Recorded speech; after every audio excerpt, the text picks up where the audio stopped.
அனைவருக்கும் வணக்கம். College TRB mathematics exam மெட்டீடா டெஸ்ட் பேட்ச் ப்ரொவைட் பண்ணுறேன். 2500 ப்ராப்ளம் எம்சிக்யூ கொடுத்துட்டு வந்துட்டுருக்கேன். ஸோ இமிடியேட்டாக அந்த புத்தகத்தை வாங்கி படிங்க. டெஃபினட்டாக உங்கள் லைஃப் சேஞ்ச் ஆகும். ஸோ அந்த அளவுக்கு வந்து கொஷின்ஸை க்ரியேட் பண்ணி பக்காவாக ரெடி பண்ணியிருக்கேன். 10 யூனிட்டுக்குமே அந்த எம்சிக்யூஸ் வந்து கவர் பண்ணி கொடுத்துருக்கேன். ஸோ ஒரு யூனிட்டுக்கு பார்த்தீங்கன்னா கிட்டத்தட்ட 250 ப்ராப்ளம் கிட்ட இருக்கும். ஸோ எல்லாமே ஹைலி இம்பார்ட்டன்ட் கொஷின் தான். ஒன்ஸ் அதை ரிசீவ் பண்ணிட்டீங்கன்னா உங்களுக்கு ஒரு மனசில் என்ன தெரியுமா ஃபீல் ஆகும், அப்பா போஸ்டிங் வாங்கிட்டேன்டா அப்படின்ற அளவுக்கு உங்களுக்கு தோணும். ஏன்னா டெஃபினட்டாக உங்களால் அந்த 100 கொஷின் வந்து அந்த எம்சிக்யூஸ் படிச்சிட்டிங்க அப்படின்னா உங்களால் கிராக் பண்ண முடியும். ரொம்ப முக்கியமான கொஸ்டின்ஸ் எல்லாம் கேட்டு வச்சுருக்கேன். ஸோ இமிடியேட்டாக அந்த புத்தகத்தை வாங்கி படிங்க.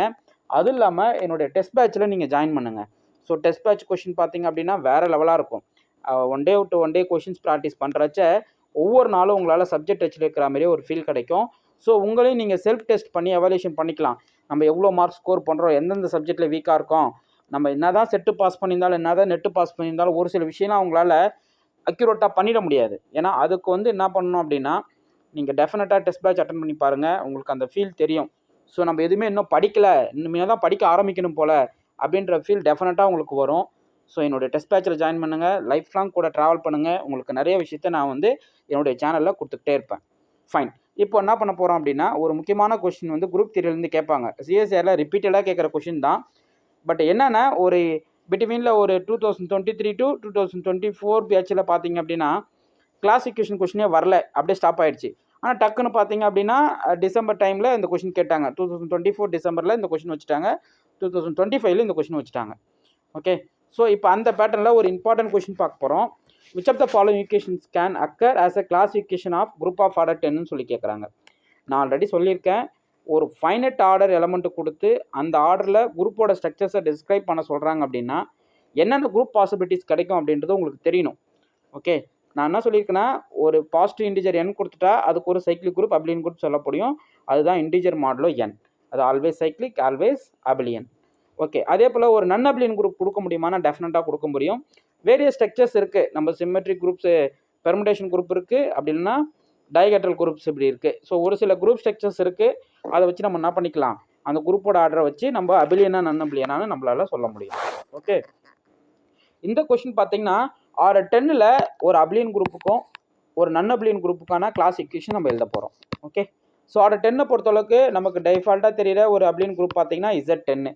இது அபிலியன் குரூப்ன்றதால உங்களுடைய கிளாசிஃபிகேஷன் எப்பவுமே நீங்கள் கண்ணை மூடிக்கிட்டு அந்த ஆர்டர் சைஸுக்கு 1 போட்டு ஆட் பண்ணிக்க வேண்டியதான். அப்போ 1 + 1 + 1 + 1 + and so on +1 up to எவ்வளோ டேர்ம்ஸ் நான் ஆட் பண்ணோம், 10 எலமெண்ட்ஸ்க்கு ஆட் பண்ணால் போதும், 10 டைம்ஸ்க்கு. ஓகே, புரியுதுங்களா? ஸோ அபிலியன் குரூப்னாவே உங்களுடைய கிளாசிஃபிகேஷன் பார்த்தீங்க அப்படின்னா 1 1 1 1 நீங்கள் போட்டுக்க வேண்டியதான். ஸோ பார்த்தீங்கன்னா option A correct. So order 10ல் ஒரு பாசிபிலிட்டிஸ் அபிலியன் குரூப் என்னால் கொடுக்க முடியும்.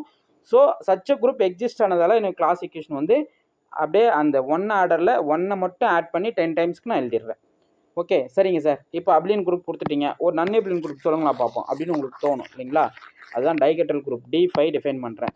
ஸோ ரொட்டேஷன்ஸையும் ரிஃப்ளெக்ஷனையும் வச்சு ஜென்ரேட் பண்ணுற குரூப் தான் வந்து டைகெட்ரல் குரூப்னு சொல்லுவோம். இதனுடைய ஆர்டர் வந்து 10, 2 × n ஃபார்மேட்டு, n வந்து இங்கே 5.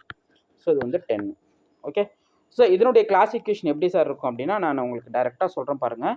ஃபஸ்ட்டு 1 போட்டுக்குங்க, ப்ளஸ் அப்புறம் இங்கே இருக்கிற ப்ரைம் போட்டுக்குங்க, ப்ளஸ் ரிமைனிங் வந்து 2s மட்டும் ஆட் பண்ணணும் அப் டு ஆர்டர் வர வரைக்கும். ஸோ இப்போ 6 வந்திருக்கா, அப்போ என்ன ஆர்டர் 10, அப்போ எவ்வளோ 2s நீங்கள் ஆட் பண்ணணும், 2 2s ஆட் பண்ணணும். அப்போ 2 + 2 அவ்வளோதான். ஸோ இது மட்டும்தான் இதனுடைய பாசிபிலிட்டிஸ் கிளாசிஃபிகேஷன். 1 வந்து அப் டு 10 டைம்ஸ்க்கு ஆட் பண்ணுறது ஒரு பாசிபிலிட்டிஸ். அதுக்கப்புறம் இந்த குரூப் ஆர்டர் ப்ரைமாக இருக்குது அப்படின்னா 1 போட்டுக்கிட்டு, அதாவது ஆட் ப்ரைம், இது வந்து ஆட் ப்ரைம். ஸோ 1 + அப்புறம் அந்த ப்ரைம் நம்பர் போட்டு ரிமைனிங் ஆர்டர்ஸ்க்கு வேணும் அப்படின்னா 2s மட்டும் நீங்கள் ஆட் பண்ணால் போதும்.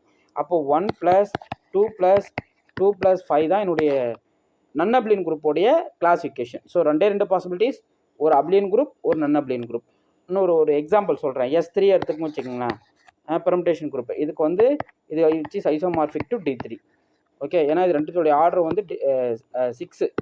ஓகே. இப்போது இதனுடைய கிளாசிஃபிகேஷன் எழுதுங்க. நம்ம ஆல்ரெடி S3 பார்த்துருப்போம், 1 + 2 + 3ன்னு எழுதியிருப்போம். நான் சொன்ன பேட்டர்ன் கரெக்டாக இருக்கா பாருங்கள். இது வந்து 2 × 3 ஃபார்மேட்டில் எழுதுகிறான். ஸோ டோட்டலாக 6 டைகெட்ரல் குரூப்பு. 1 போட்டுக்கணும், ப்ளஸ் இந்த ப்ரைம்னா 3 போட்டுருக்கீங்க, ப்ளஸ் ரிமைனிங் ஆர்டர்ஸ்க்கு 2 ஆட் பண்ணணும். அப்போ டோட்டலாக 6 வரணும். அப்போ 1 + 3 + 2 ஆட் பண்ணிங்கன்னா 6. பாருங்கள், S3யோட கிளாசிஃபிகேஷனும் D3யோட கிளாஸ் ஈக்குவேஷன் சேமாக இருக்குது. ஸோ அப்போ இதில் எது வரும்னு பாருங்கள். கண்டிப்பாக டெஃபினட்டாக இது வராது. ஏன்னா இது 10. இப்போ இது ஆட் பண்ணி பாருங்களேன். எனக்கு இந்த கிளாசிஃபிகேஷன் ஃபார்மேட் மட்டும் தான் எக்ஸிஸ்ட் ஆகுதுன்றேன். அப்போ 2 கிளாசிஃபிகேஷனாக வராது, 3யும் வராது. ஏன்னா எங்களுக்கு 3 ஒன்று போட்டு ஆட் பண்ணியிருக்காங்க. அடுத்து இந்த 10 வருமானா கண்டிப்பாக டெஃபினட்டாக வராது.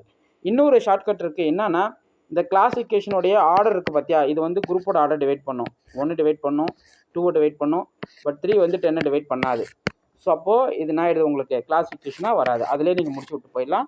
மற்ற ரெண்டும் இந்த ஃபார்மேட்டில் கிளாசிஃபிகேஷனாக இல்லை. ஓகே, ஸோ அவ்வளோதாங்க. இந்த ப்ராப்ளம் நல்லா ப்ராக்டிஸ் பண்ணிக்கிங்க. ரொம்ப முக்கியமான ப்ராப்ளம். இதுக்கு ஈக்குவலண்ட்டாக நிறையா ப்ராப்ளம்ஸ் நாங்கள் ஒன்று உங்களுக்கு வீடியோ கொடுத்துட்டு வரேன். என்னுடைய சேனலை ரெகுலராக வாட்ச் பண்ணுங்கள். Okay fine. உங்களுக்கு இந்த வீடியோ பிடிச்சிருந்தா லைக் பண்ணுங்கள், கமெண்ட் பண்ணுங்கள், உங்கள் ஃப்ரெண்ட்ஸுக்கு ஷேர் பண்ணுங்கள். அடுத்து பார்த்தீங்கன்னா காலேஜ் டிஆர்பிக்கு பிஜி டிஆர்பிக்கு எம்சிக்யூஸ் கொடுத்துட்டு வந்துட்டுருக்கேன். ஸோ அடுத்து யூஜி டிஆர்பிக்கு எம்சிக்யூஸ் ரெடி ஆகிடுச்சு. இமிடியேட்டாக அந்த புத்தகத்தை வாங்கி படிங்க. டெஃபினட்டாக நீங்கள் மேக்ஸை வேறு லெவலாக தெரிஞ்சுப்பீங்க. டெஸ்ட் பேட்சில் அட்டன் பண்ணுங்கள். தேங்க்யூ.